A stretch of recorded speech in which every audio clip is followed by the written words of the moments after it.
এই গল্পটা শুধু ভালোবাসার না, এটা প্রতিযোগিতা, ঈর্ষা আর হার না মানা তিনজন মানুষের এক জটিল সম্পর্কের কাহিনী। একসময় টাশা নামের এক মেয়ে, দারুণ সুন্দর, আত্মবিশ্বাসী আর টেনিসের কোর্টে একদম অদম্য।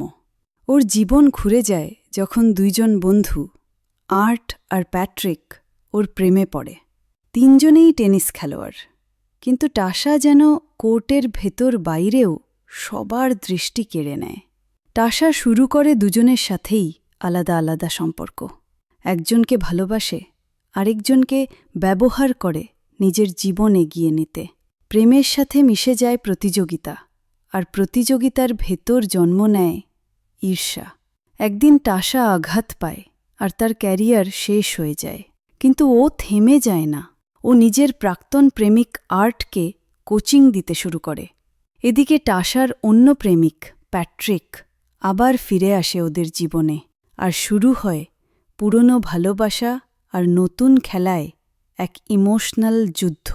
টেনিস ম্যাচে নয়, এই তিনজনের আসল খেলা চলে হৃদয়ের ভেতর।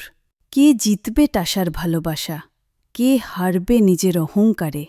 শেষে যখন সব সম্পর্ক ভেঙে পড়তে থাকে, টাশা বুঝতে পারে সে কারও না, সে শুধু নিজের জয়ের জন্যই বেঁচে আছে। ভালোবাসা যখন প্রতিযোগিতায় হার মেনে যায়, তখন কেউই জেতে না, সবাই হারে। এই ছিল চ্যালেঞ্জার্স 2024, একটা প্রেম, প্রতিশোধ আর আত্মসম্মানের গল্প।